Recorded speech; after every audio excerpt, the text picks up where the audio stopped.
오늘도 말씀의 능력으로 새로워질 수 있게 되기를 주의 이름으로 간절히 축원합니다. 한번 따라하실까요? 폭풍 속에서 만나는 예수님. 폭풍 속에서 만나는 예수님. 자, 우리가 그동안 몇 주를 통해서 묵상했던 마가복음 4장의 말씀은 예수님께서 우리들에게 비유를 통해서 하나님의 나라를 가르치셨던 내용입니다. 그런데 우리가 길게 묵상하였지만 이것은 다 한날에 이루어진 예수님의 가르치심이었습니다. 한날에 하나님께서 예수님께서 백성들에게 그 모여든 백성들에게 계속해서 가르치시고 또 가르치셨던 그런 내용이 되는데 그러니까 이렇게 말씀을 마치셨으니 예수님은 참 피곤하셨을 것 같아요. 예수님께서 이제 제자들에게 배를 띄워서 갈릴리 바다 저편으로 건너가자고 요청하십니다. 종일 말씀 사기에 지시셨던 예수님께서 무리들을 떠나서 이제 좀 휴식을 원하셨던 것 같습니다. 그 풍랑 속에서도 깨시지 않고 주무셨던 예수님을 볼 때에 우리는 그렇게 유추해 볼 수가 있는 것이겠죠. 오늘 본문 36절에 의하면 다른 몇몇 배들도 함께 갔다고 하죠. 자, 우리가 잘 알듯이 예수님의 제자였던 베드로 또 그 형제 안드레 그리고 야고보와 요한의 형제 이들은 직업이 뭐였습니까? 어부였죠. 그것도 어디에서 살던 어부였어요. 지금 이 배경이 되고 있는 이들이 건너가고 있는 갈릴리 바다, 갈릴리 호수에 거기에서 고기 잡아먹고 살던 어부들이었습니다. 그러니까 누구보다도 이 갈릴리 바다를 잘 알고 있었던 사람들이었습니다. 거기에서 자랐고 그곳에서 어린 시절을 보냈고 또 그곳에서 그들의 삶을 영위했던 사람들. 그러니까 그들에게는 이 갈릴리 바다는 마치 운동선수들에게 있어서는 뭐가 되겠어요? 홈그라운드라고 볼 수 있겠습니다. 그러니까 굉장히 익숙한 곳이죠. 자기들의 손바닥에 있는 거예요. 그 넓은 그 갈릴리 호수지만 그 갈릴리 호수가 어디쯤에는 뭐가 있고 어디쯤에 고기가 잘 잡히고 그래서 누구보다도 갈릴리 호수를 잘 알고 있었던 사람들이 바로 이들이었다는 것이죠. 그러니까 능숙하게 이제 자신 있게 그들은 노를 저을 수 있었을 것입니다. 신이 나서 노래도 불렀을 수 있어요. 그러면서 그들은 대화도 했을 겁니다. 야, 그때 말이야 이런 일도 있었지. 그래서 우리가 나 때는 말이야 이런 식으로 말하듯이 이들도 분명히 예전 이야기를 하면서 마치 다시 어부가 된 듯 양 기분으로 노를 저었을 겁니다. 참 기분 좋은 밤이었을 거예요. 그런데 그들이 호수 그 한가운데쯤 이르렀을 때에 갑자기 바람이 세지더니 광풍이 불기 시작합니다. 자, 여러분 갈릴리 호수는 갈릴리 바다는 산으로 좀 둘러싸여 있는 지형이에요. 그리고 그 갈릴리 호수 위쪽으로 보면 큰 그 헐몬산이라는 산이 있는데 그쪽에는 굉장히 찬 기온이 있는 그런 지역입니다. 그리고 남쪽으로는 따뜻한 바람이 저쪽 그 광야에서 불어옵니다. 그러니까 찬 기온이 내려오고 따뜻한 기온이 밑에서 올라올 때에 그 찬 기와 따뜻한 기온이 만나면 거기에서 예상치 못한 돌풍이 불 때가 있다는 것입니다. 그래서 이들도 전혀 예상치 못한 지금 풍랑을 겪고 있는 것입니다. 자, 그들은요 처음엔 당황하지 않았을 겁니다. 이 정도 풍랑쯤이야 전혀 그들에게 문제가 되지 않았을 겁니다. 왜냐하면 그들은 물고기 잡는 데 있어서 그리고 배를 다루는 데 있어서 누구보다도 베테랑들이었기 때문에 우리 집사님들 그 공장에 기계를 돌리는데 누구보다도 자신 있지 않습니까? 마찬가지예요. 이들에게 있어서 이 배를 그 풍랑 속에서 이렇게 잘 조종해 간다는 것은 식은 죽 먹기였을 겁니다. 그전에도 많은 일들을 겪었을 겁니다. 이 정도 풍랑쯤이야 나는 예전에 겪어봤어. 이럴 경우에 이렇게 저럴 경우에 저렇게 하면서 케이스별로 노하우와 또 자신들의 경험과 힘에 의해서 그들은 노를 저었을 겁니다. 그런데도 참으로 이상하게 그날만은 달랐어요. 아무리 그들이 이 배를 안정시키려고 노력해봐도 그들의 경험을 총동원하고 그들이 갖고 있었던 지식 그리고 그들이 갖고 있었던 힘을 총동원해봐도 이 파도를 제어할 수가 없었습니다. 계속해서 그 파도가 더 세지고 세지더니 결국에 배가 뒤집힐 지경이 되는 거예요. 그 들어오는 물이 배를 계속해서 채우고 있습니다. 물이 계속 들어오면 배가 가라앉을 수밖에 없겠죠. 한쪽에서는 물을 계속 퍼내고 한쪽에서는 배를 어떻게든 진정시켜 보려고 했을 겁니다. 그런데 그들의 평생의 경험이라는 것이, 그들의 익숙한 솜씨라는 것이, 그리고 그 팔의 근육의 힘이라는 것이 아무런 소용이 없게 되었습니다. 그들은 완전히 무능력하다는 것을 깨닫기 시작합니다. 갑자기 공포가 밀려왔습니다. 이러다가 다 죽겠구나. 이러다 다 죽겠구나. 그들의 생각을 다 지배한 거죠. 여러분, 사람들은 종종 우리가 하나님을 믿으면 우리가 편안해지고 인생이 편안하고 닥쳐오는 문제들이 다 해결될 것 같은 그런 생각을 하게 되지만 결코 그렇지 않습니다. 예수님은 그들이 편안한 육지에 있을 때에 그 갈릴리 바다 건너편으로 가자고 말씀하셨죠. 우리들의 문제는 풍랑이 우리 인생에 있는가 없는가가 아니라 우리 인생에 예수님이 계신가 안 계신가가 제일 큰 문제입니다. 지금 35절 말씀 보면 그날 저물 때에 제자들에게 이르시되 우리가 저편으로 건너가자 하신 얘기를 했습니다. 여러분, 이 항해는 제자들이 제안한 것이 아니죠. 말씀 보니까 예수님이 건너가자고 하셨습니다. 그러니까 예수님의 결정과 초청으로 이 항해가 시작되었으면 우리는 주목해야 됩니다. 그러므로 풍랑은 제자들 실수의 결과가 아니라 주님의 계획 안에 있는 영적인 훈련 과정이었다고 볼 수가 있겠습니다. 주님을 믿는 신앙은요, 안전한 어떤 보장성이 있는 보험이라고 할 수가 없습니다. 보세요. 주님의 제자들은 목적을 정하는 사람이 아니라 주님의 목적지를 따라가는 사람들이 되어야 되는 것이죠. 36절 그들이 무리를 떠나서 예수를 배에 계신 그대로 모시고 가며 다른 분들도 함께 하더니 그랬죠.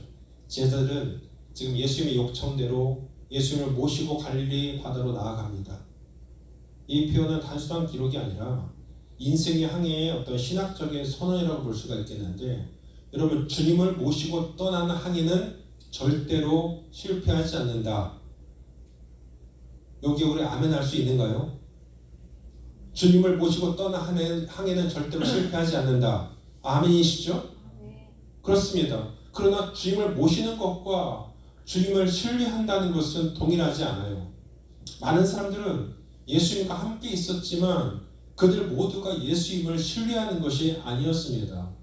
수많은 군중들 틈에 예수님은 늘 함께 계셨지만 그 모든 군중들은 예수님의 기적에 집중하고 그분에게서 뭔가를 내가 얻을까에 집중했지, 그분을 정말로 하나님의 아들 메시아로 인정했던 사람들은 많지 않았습니다. 그래서 37절 보시면 큰 광풍이 일어나며 물결이 배에 부딪혀 들어와 배에 가득하게 되었다. 여기서 광풍은요, 죽음을 예고하는 폭풍을 의미하는데, 제자들의 이 전문성, 경험, 능력, 지식, 전략, 이 모든 것이 무너지는 순간을 그들은 경험했습니다. 우리는 종종 이렇게 이야기해요. 주님, 저는 주님과 함께 있습니다. 그런데 왜 제게 이런 일이 일어날까요? 그러나 성경은 이렇게 말씀해요. 주님이 계셔도 폭풍은 올 수 있고 믿음의 길에도 고난은 있다라고. 이런 믿음의 위기는요, 우리가 주님을 떠나서가 아닙니다. 주님과 함께 있는 중에도 우리는 믿음의 위기들이 찾아옵니다. 지금 제자들이 처한 모습이 바로 그 같은 상황 아니겠어요? 주님을 지금 모시고 갑니다. 지금 그 배에 주님이 타고 계십니다. 그런데 주님과 함께 있어도 죽음의 폭풍이 불어닥치고 있어요. 그러니까 우리가 착각하지 말아야 될 것은 우리의 인생 가운데 주님과 함께라면 모든 것이 다 형통하고 잘 풀리고 잘 될 거라는 그 믿음이 우리 가운데는 어찌 보면 잘못된 생각이에요. 주님과 함께 있는 것이 만사형통이 아니라는 거예요.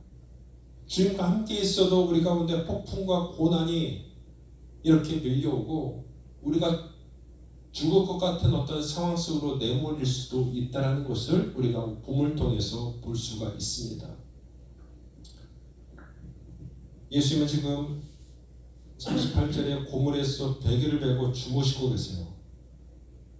고물이라는 것은 배 뒤편을 가리키죠. 배 뒤편에서 그분은 베개를 베고 주무시고 계십니다. 어떻게 여러분 이럴 수가 있을까요? 지금 배가 깨어질 정도로 배가 흔들리고 물결이 그 배를 뒤집고 있고 수많은 물결이 그 배에 지금 쳐들어오고 있는데 예수님은 그 배 뒤편에서 평안하게 주무시고 계세요. 깨시지 않고 주무십니다. 자, 여기서 우리 두 가지를 좀 깨달을 수 있는데 예수님이 이 땅에 사람으로 오셨잖아요. 참 인간으로서의 예수의 모습을 여기서 봅니다. 왜냐하면 아까 말씀드린 것처럼 예수님은 참 그 전날에 굉장히 많은 체력을 소모하셨고 그래서 그 지치고 피곤하셨던 주님, 그래서 이렇게 환경이 이럴지라도 주님은 참 인간으로서 피곤하셨던 주님의 모습을 여기서 볼 수 있고 또 두 번째 자연과 만물조차도 다스리시는 참 하나님으로서의 예수님을 또 볼 수가 있습니다. 뭐냐면 우주 만물의 주권자 되시는 하나님 아버지께 대한 절대적인 신뢰를 근본으로 하셨기 때문에 주님은 지금 주무실 수가 있었던 거예요. 하나님을 신뢰하는 것이 바로 이 평안함의 근본에 있었다는 것입니다.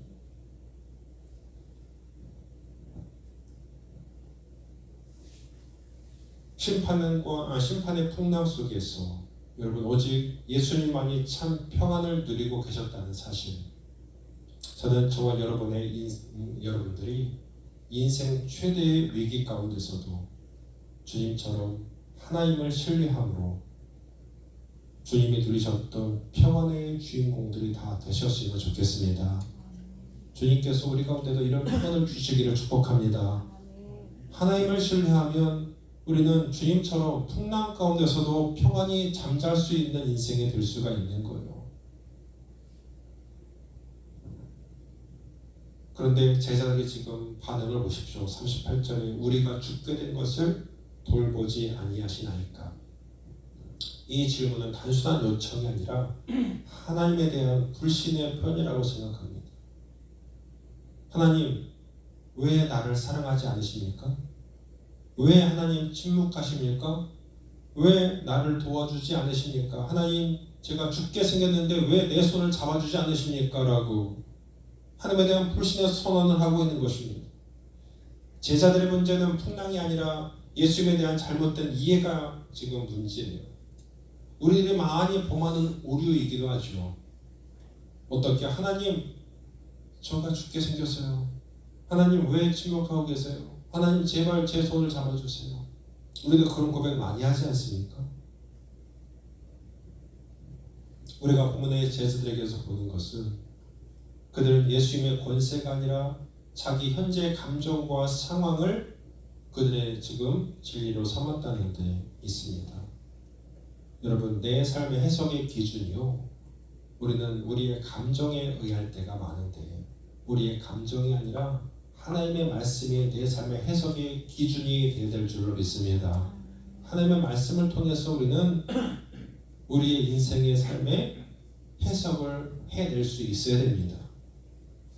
자, 그래서 예수님이 그렇게 동요하고 있는, 하나님을 신뢰하지 못하고 부르짖는 그 제자들의 반응 앞에 이렇게 말씀하세요.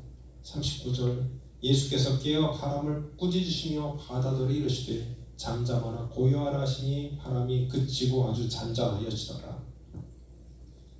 예수님은요 지금 풍랑 속에서 기도하거나 애원하지 않으셨습니다. 뭐라고 하셨어요? 바다를 향해서 그 풍랑이는 그 거친 파도를 향해서 주님을 선포하십니다. 잠잠하라, 고요하라. 주님은 이 주권적인 명령으로 자연과 악한 세력을 잠잠케 하셨습니다. 아멘. 여러분 이것은 창세기 1장에 보면 하나님이 천지를 창조하실 때 만물을 창조하실 때 빛이 있으라 말씀하시죠. 빛이 있었습니다. 그리고 물과 물로 나뉘어라. 또 묻이 드러나라.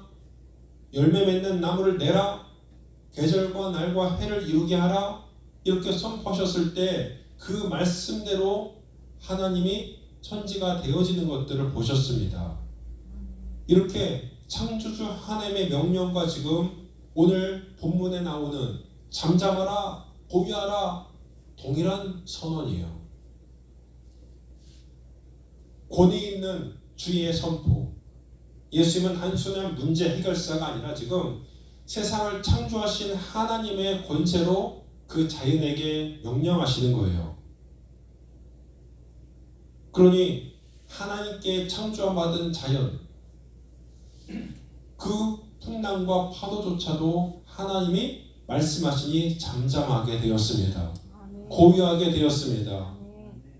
여러분, 그러면서 40절에 보니까 제자들에게 이렇게 말씀하세요. 어찌하여 너희가 이렇게 무서워하느냐?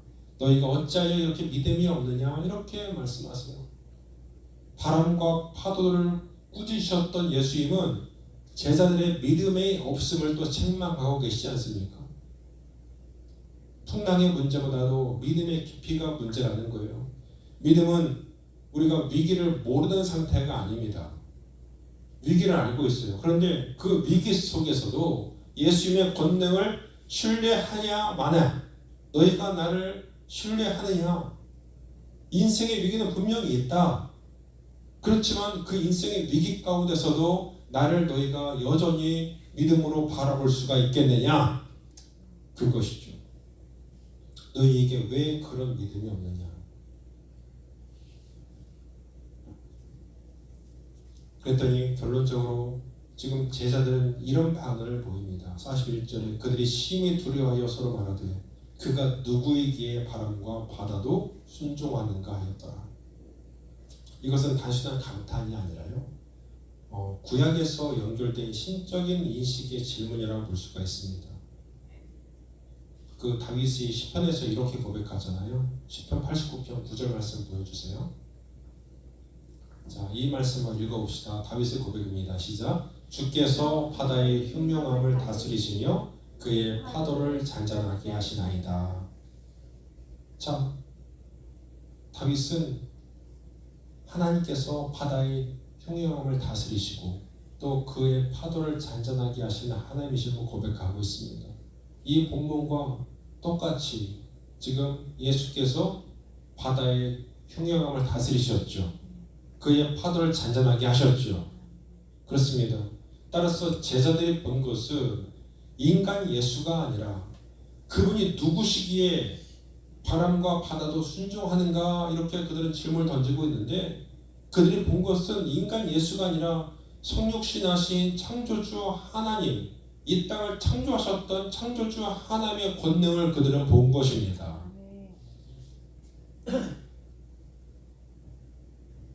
여러분, 오늘 이 갈릴리 바다에서 볼 수 있는 창조의 권능, 예수님이 이 창조의 권능으로 풍랑을 잔잔케 하셨지만요, 그분이 못 박히셨던 골고다 언덕을 생각해 볼 때 그 골고다 언덕에서는 더 큰 풍랑의 파도가 일고 있었습니다.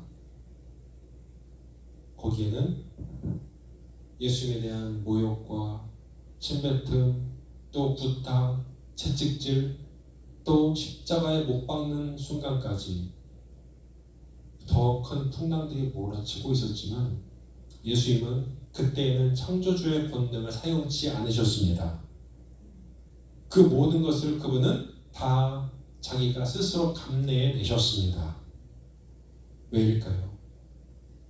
그때에도 창조주의 권능으로 그 모든 것을 다 주님께서 막아내시고 다 정리하실 수 있는 권능이 그분에게 있으셨잖아요. 그런데 그분은 자기가 창조한 피조물들에게 모욕당하시고 채찍질 당하시고 그분은 십자가에 못 박혀 죽으시기까지 자기를 내어주십니다. 창조주의 권능을 사용하지 않으십니다. 그 이유는 단 한 가지예요. 그것은 바로 우리에게 임할 하나님의 심판의 폭풍을 영원히 멈춰주시기 위해서 예수님이 스스로 그 폭풍 속으로 들어가셨기 때문입니다. 아멘. 할렐루야. 아멘. 우리에게 심판의 폭풍을 찬잔하게 하시기 위해서 그분 스스로가 폭풍 속으로 들어가셨다는 것입니다. 그러니까 주님의 십자가는 심판의 광풍이 몰아치는 자리였고 죽음을 이기시고 살아나셨던 그 부활의 현장은 그 폭풍이 완전하게 잠잠해진 선언이었던 것입니다. 여러분, 십자가에서 예수님의 본문처럼 창조주의 음성을 사용치 않으시고 침묵하신 이유는 당신이 살기 위해서가 아니라 우리를, 여러분을 살리시기 위함이었습니다. 여러분, 우리 인생에는 여전히 예측할 수 없는 많은 풍랑들이 일어나고 있어요. 때로는 내가 죽을 것 같은 그런 때를 경험하면서 살아갑니다. 그리고 그러한 때에 하나님은 나를 외면하시는 것 같은 하나님의 침묵을 우리는 또 경험하게 될 수도 있습니다. 하나님, 너무 힘에 겨워 죽을 것 같습니다. 하나님, 대체 이 순간에 뭘 하고 계신 겁니까? 그러나 기억해야 될 진리, 우리가 잊지 말아야 될 진리가 있습니다. 예수님이 함께 하시는 배는 절대로 침몰하지 않는다는 사실을 말입니다. 아멘. 그리고 우리의 신앙은 문제 해결의 목적이 아니라 그 문제를 해결하시는 예수님을 더 깊이 알아가는 것이 목적이 되어야 되는 것입니다. 아멘. 결국 예수님이 내 삶의 위기 가운데서도 늘 함께 하신다는 믿음과 경험이 쌓이고 쌓여서 우리는 더욱더 성숙한 믿음으로 자라나게 되는 것입니다. 우리에게 임하는 평안은요, 상황이 종료되어서가 아니라 주님과의 동행이 여전한가에 달려있음을 믿는 것입니다. 여러분 삶에 아직도 평안 그 풍랑이 있죠. 우리의 삶에 아직도 이런 파도가 있죠. 우리가 나의 삶의 터전에서 주님 앞에 하나님, 너무나도 힘들어서 제가 어찌할 바를 모르겠습니다라고 한탄할 수 있습니다. 그 상황이 지금 종료된 것이 아닙니다. 그러나 여전히 여러분이 점검해야 될 것은 무엇이냐면, 그럴지라도 주님이 내 삶에 여전히 동행해 주시는 주님이시다. 아멘. 이것을 날마다 확인하며 가는 것입니다. 아멘. 내 인생의 배에 주님이 여전히 타고 계신가, 그것을 여러분 계속해서 점검하시라는 것입니다. 그분만 있으면 우리는 망하지 않습니다.